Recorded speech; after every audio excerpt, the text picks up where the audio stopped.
आपको लगता है कि ये जो शारा भुट्टो है ये इसकी ऐसा ज़रूरत नहीं थी? नहीं थी, बिल्कुल नहीं थी ये। और वैसे बना भी किसके लिए, एलीट के लिए बना। नए प्रोजेक्ट खोलने के बजाय बेहतर था कि उसको उसकी मैनेजमेंट पे फोकस किया जाता। मेरे देखें ना, आप देखें कराची की तारीख, इसकी सारी फेलियर्स मेंटेनेंस और मैनेजमेंट की हुई है।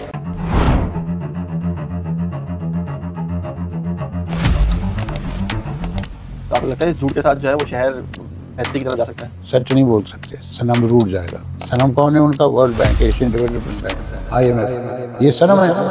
तो कबीर कह रहा है बोलो तो सनम बोलो। इससे मुराद यही है कि जैसे लाहौर बन सकता है कराची? लाहौर कहाँ बना? मेरे साथ चले, सबके लाहौर लाहौर लाहौर, मेरे साथ चले लाहौर। अच्छा। मैं आपको दिखाता हूँ वीरान लाहौर। आप क्यों मुकाबला करते हैं लाहौर से, मुल्तान से, दुबई से? भाई कराची कराची है।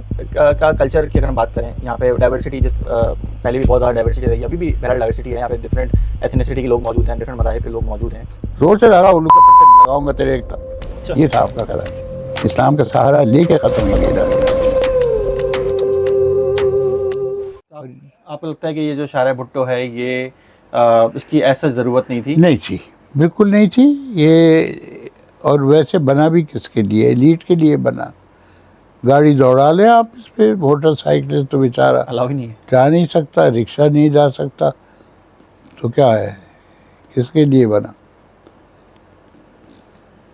ये आराम से पुरानी सड़कें ठीक करके 2-3 लिंक रोड शामिल करके ये बनाया जा सकता था। ऐसे ही। और उससे बड़ा फ़ायदा ये होता कि जो ज़मीन है काश्तकारी की, वो काश्तकारी ही की ज़मीन रहती, बजाय इसके कि वो लूट जाती जैसे लूटेगी।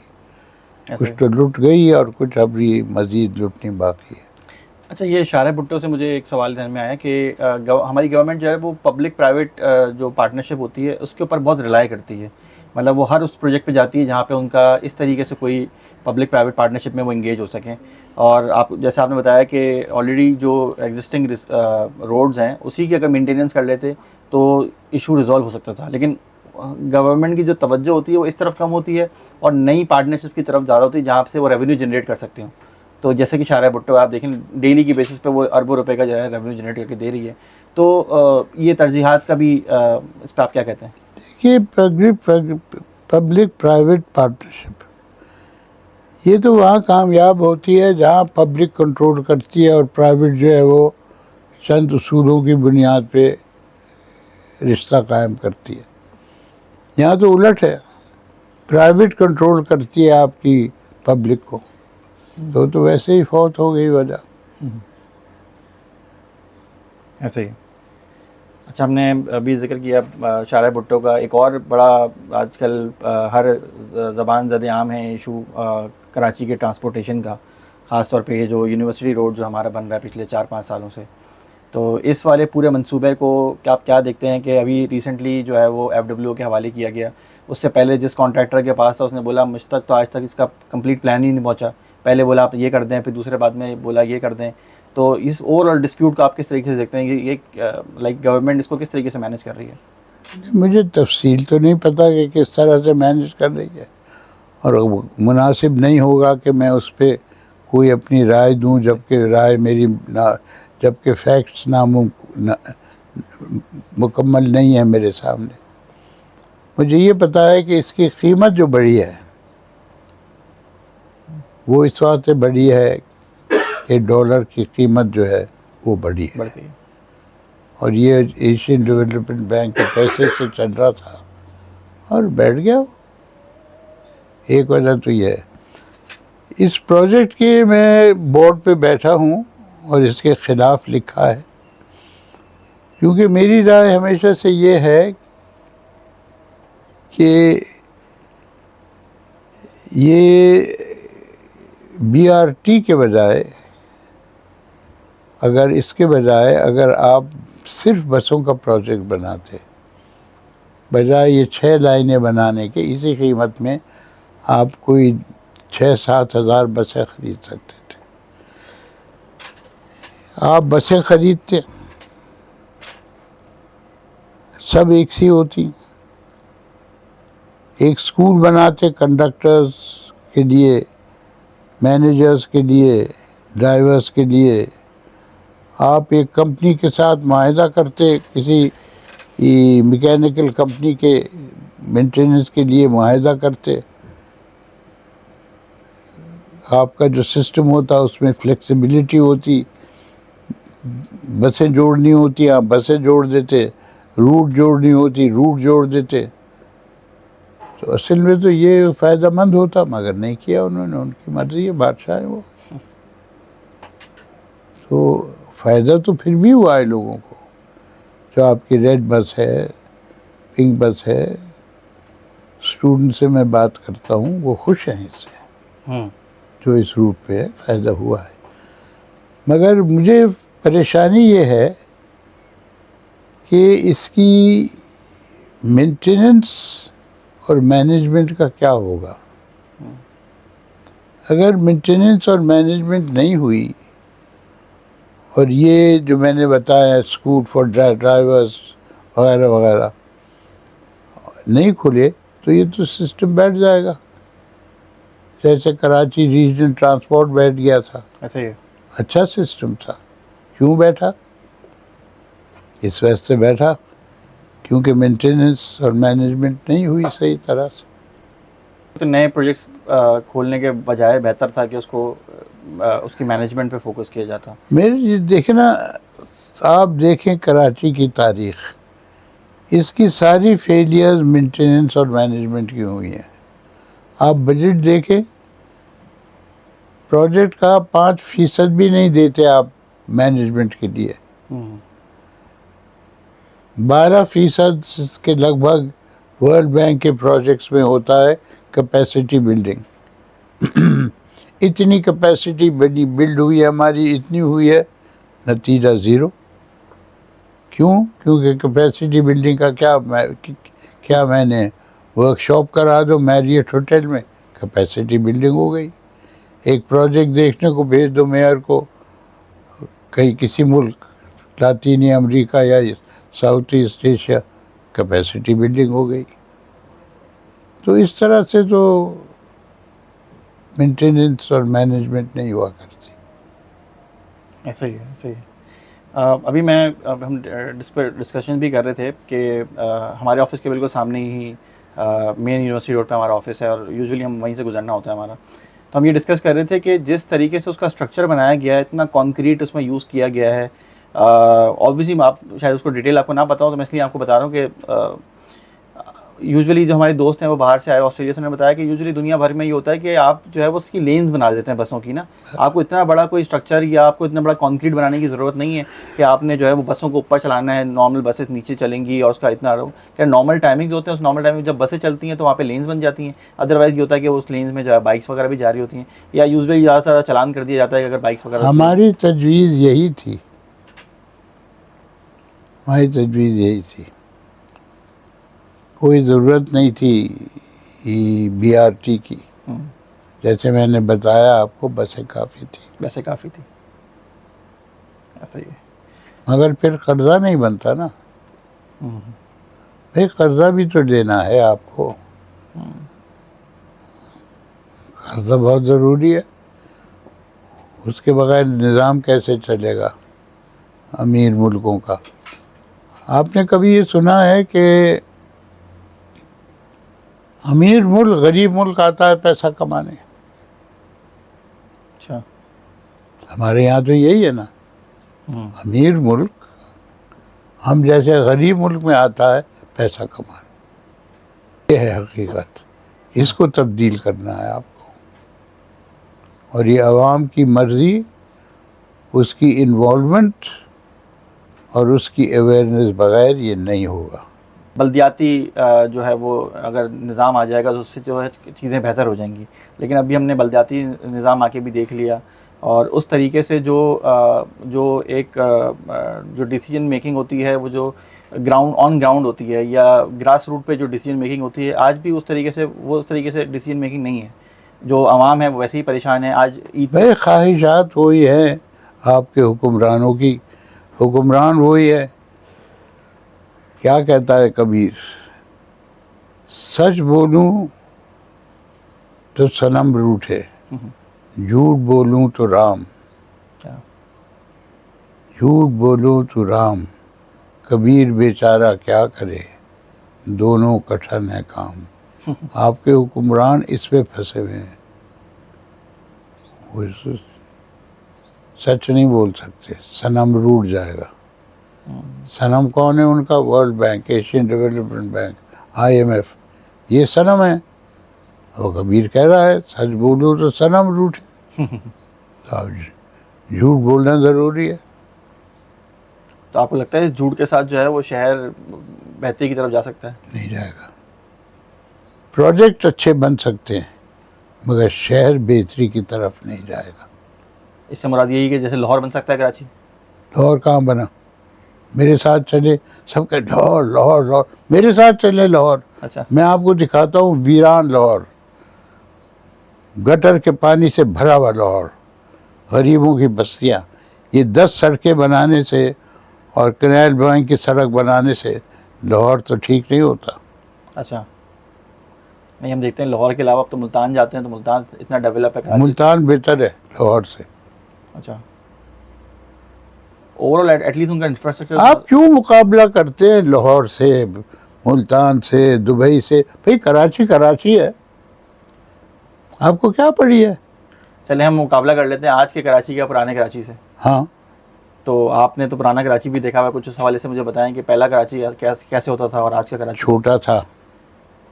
छोटा था। इस पे ये भी तो समझिए कि बड़ा फ़र्क है एक 3 करोड़ के आबादी के शहर और एक 6 लाख की आबादी के शहर में। ये भी तो देखें ना आप, ये फैलता गया फैलता गया फैलता गया फैलता गया। वो छोटा सा था, गोरा कब्रिस्तान पे ख़त्म हो जाता था। ये किस सन की बात बता रहे हैं? मैं आपको बताऊँ 1968-69। अच्छा। गोरा कब्रिस्तान पे ख़त्म हो जाता था। इधर लियारी नदी पे ख़त्म हो जाता था, उधर आपका शहर था ये। अच्छा। ये जो आपकी बेस थी इसकी रिग रोड की, वो उधर यहाँ ख़त्म हो जाता था। आप क्या मुकाबला करेंगे उस कराची का और आज के कराची का? पागलों की तरह फायदा है, लोग आए चले जाते हैं। अगर कोई नौकरी तलाश करने निकलता है अपने घर से, वो लाहौर तो नहीं जाता, ऐसे ही वो मुल्तान तो नहीं जाता, वो कहाँ जाता है? कराची। यहाँ आता है और आता जाएगा।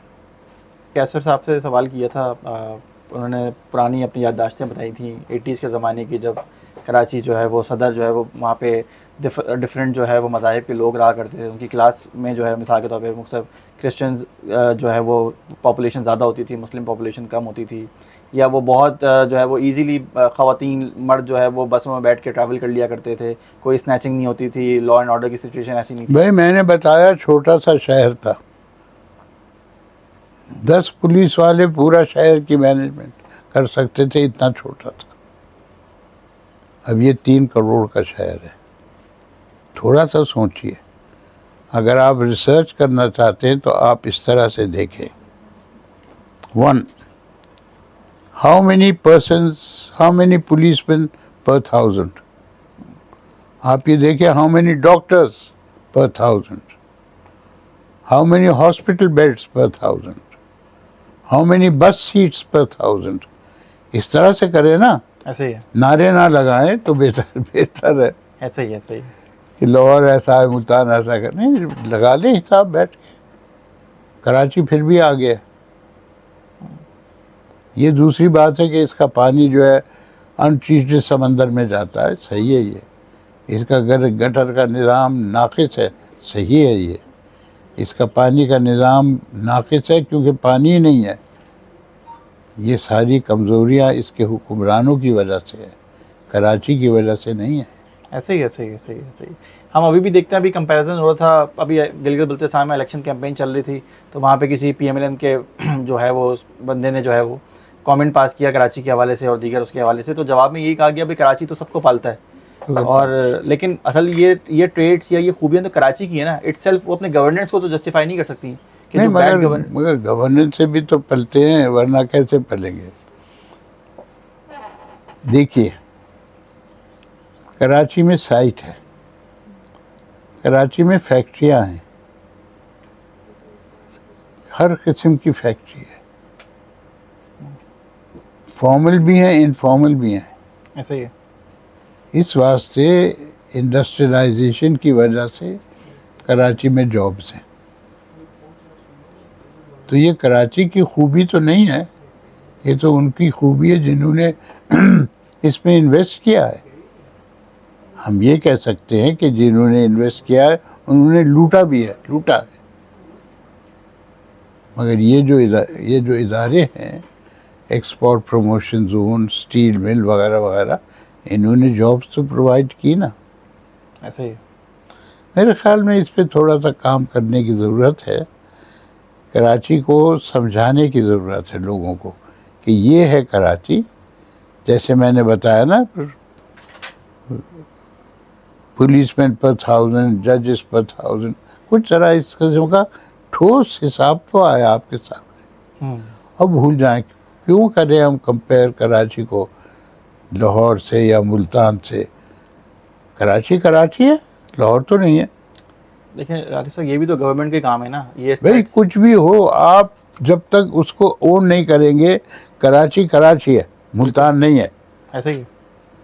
हम मुल्तान बनाना चाहते हैं, पहले तो गिरा दें इसको, एक कदीम शहर यहाँ कायम करें, एक आर्कियोलॉजिकल डिपार्टमेंट कायम करें जो खोदती फिरे आसार कदीमा तलाश करती हुई। तो ये तो सब देखिए, एक्सपेंड तो हर शहर हुआ है, लाहौर भी एक्सपेंड हुआ है, इस्लामाबाद जितना एक्सपेंड तो हुआ है। लाहौर कौन सा अच्छा एक्सपेंड हुआ है?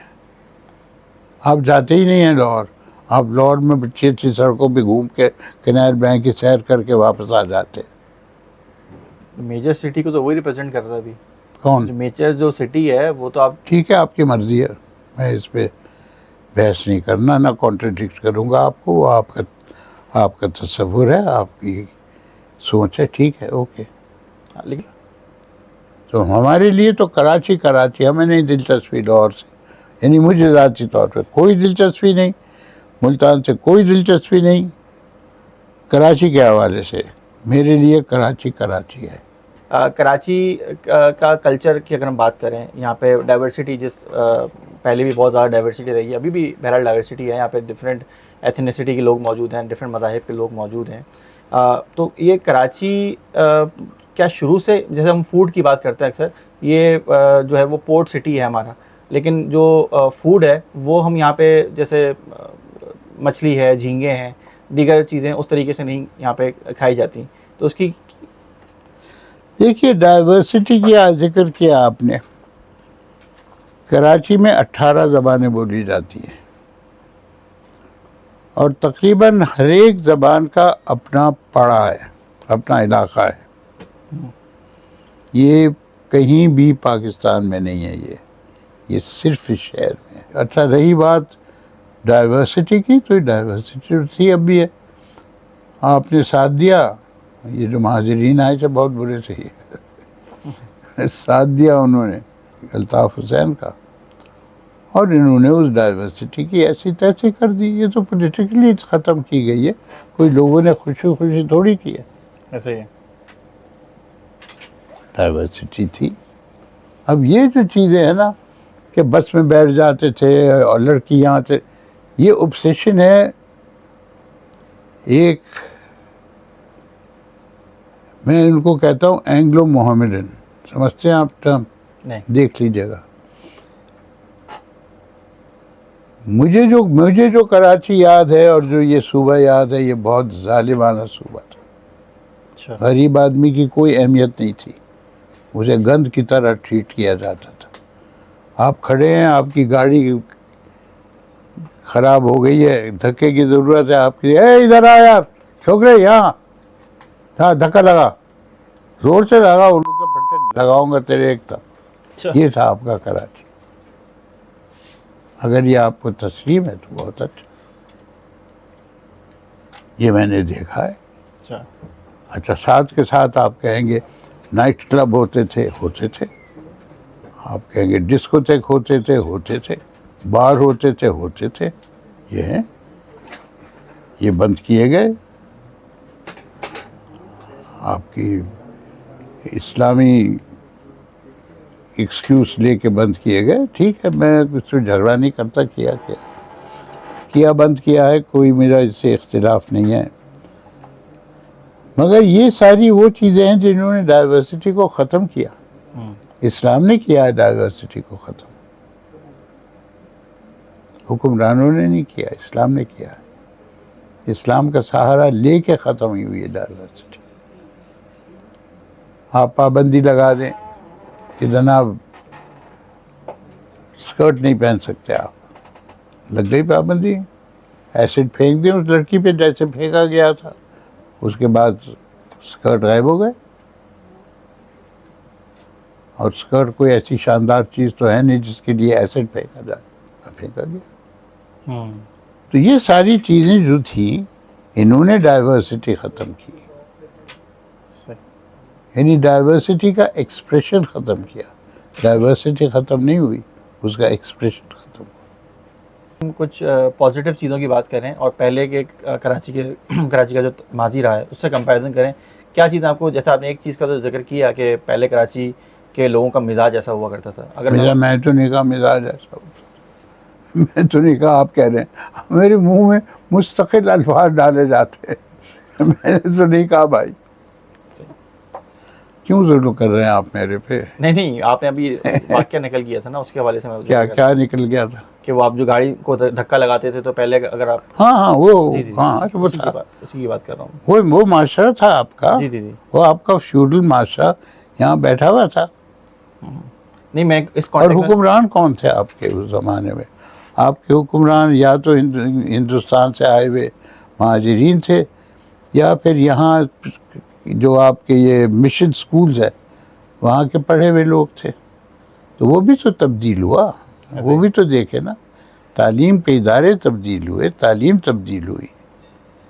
ऐसे ही थोड़ी तब्दीली आती है चलते फिरते, कुछ हुआ तो तब आई ना तब्दीली। अब ज़रा बुलाए किसी को, इधर आ, धक्का लगा गाड़ी को, कहेगा अंकल जी तेरे दिमाग ख़राब हैं, तो तमीज़ तो सीख। ये फ़र्क है जब और अब में। अच्छा, चले मैं आपको आखिरी बात बता देता हूँ। मैंने 1974 में गुलाम किबरिया साहब के साथ काम शुरू किया कच्ची आबादियों में। उस ज़माने में लोगों से बातचीत होती थी, आबादी के साथ क्या करें, किस तरह करें। तो जब हम आबादी में जाते थे तो वहाँ कौन आता था हमारे से मिलने के लिए? ज़्यादा उम्र के लोग। और वो किस तरह की गुफ्तगू करते थे? वो कहते थे, जनाब हुजूर साईं, हम आपकी जूतियों की खाक हैं, आप आए हैं, हमारी इज़्ज़त अफजाई हुई है, शर्फ हासिल हुआ, वगैरह वगैरह। ये वोकैबुलरी थी। आप आ जाएं, कोई इस तरह से आपको इससे बात नहीं करे, वो वोकैबुलरी गायब हो गई है। मेरे पास तो ख़त है इस तरह की वोकैबुलरी के साथ जो लोगों ने लिखे। अच्छा, अब नहीं है ये वोकैबुलरी। अब वो कहते हैं अंकल, अब नौजवान आता है, कहते हैं अंकल कैसे आना हुआ, फिर बदल गई, वोकैबुलरी गायब हो गई। ये नई ज़बान है। इसी तरह से जब हमने काम शुरू किया था, औरत नज़र नहीं आती थी सड़क पे, घर से बाहर नहीं निकलती थी। ये जो आपकी कॉन्ट्रैक्टर्स हैं, ये तौलियों के ढेर ले जाते थे लोगों, औरतों के घर, और मशीन देते थे और कहते इसके किनारे बनाते रहो, बस ये मुलाजिमत थी। आज आप उन्हीं बस्तियों में देखेंगे कि सुजुकीज़ भरी हुई, सुबह को गारमेंट फैक्ट्री जाती हैं, फार्मास्यूटिकल फैक्ट्री जाती हैं, पैकेजिंग फैक्ट्री जाती हैं, और ये सब औरतें होती हैं। ये छोटी तब्दीली नहीं है भाई साहब, ये बहुत बड़ी तब्दीली है। इस तब्दीली ने आपका जो एक्सटेंडेड फैमिली थी उसको ख़त्म कर दिया है और उसे रिप्लेस कर दिया है न्यूक्लियर फैमिली से। आपको पकड़ते हैं इसमें। आप किसके साथ रहते हैं? Joint family. कितनी बड़ी है? वालदा हैं, भाई बहन हैं। नहीं तो छोटी सी है तो जॉइंट फैमिली। पहले कितने आपको अंदाज़ा है? 1 2 3 4 5 भाई, उनके सब बच्चे इकट्ठे रहते, 36 का ख़ानदान होता था। 8-10 का हमारा तो। हाँ ये तो ठीक है, ये बदल गया ये, जी जी। बल्कि आहिस्ते आहिस्ते तो ये यहीं जा रहे हैं हम। 48% 1975 का जो मास्टर प्लान का सर्वे था, 48% ख़ानदान जो थे वो न्यूक्लियर थे। और जो ये 2006 का सर्वे है उसमें 93 ख़ानदान जो हैं वो % ख़ानदान। अच्छा, आपने अभी कच्ची आबादी का जिक्र किया, आपने सुबह काम किया था। अभी ये कच्ची आबादी के हवाले से भी आजकल काफ़ी जो है वो डिस्कशन का पार्ट है ये, कि कच्ची आबादियाँ जो है वो ख़त्म की जा रही हैं। ये इनका बाप भी ख़त्म नहीं कर सकता। अगर कच्ची आबादी ख़त्म करेंगे लोग रहेंगे कहाँ? ऐसा ही 62% शहर की आबादी सर्वे के हिसाब से कच्ची आबादी में रहती है। कैसे ख़त्म करेंगे? ये कब का सर्वे? ये पुराना है। अब ये अभी ये कम हुआ है या बढ़ा है? ये बढ़ता रहता है, कम कैसे होगा? सही नहीं। कोई ताकत नहीं इन आबादियों को रोक सकती, ना इनको बनने से रोक सकती है। इसका तरीक़ा यही है कि आप मकानात फराहम करें, मकान खरीद को अफोर्डेबल बनाएं और उसके लिए कर्ज़े दें लोगों को कि लो भाई ये लो पैसा, 15 साल में लौटा देना, जाओ छत खरीद लो। इसके अलावा कोई हल नहीं है। सही। वो हमने देखा मुशर्रफ के टाइम पे ये लियारी एक्सप्रेस बना तो उसमें जो है वो बेदखल किया गया वहाँ की कच्ची आबादी को। ये अभी ये वो जो मुशर्रफ के ज़माने में बना था उसमें जो सबसे बड़ा नुकसान हुआ था वो ये था कि 3632 बच्चे और बच्चियां अपना मैट्रिक और इंटर का इम्तिहान नहीं दे सके थे। ये नुकसान है। ऐसे ही है। अच्छे नुकसान तो ये है। मुझे छुट्टी दे दो। Thank you so much sir.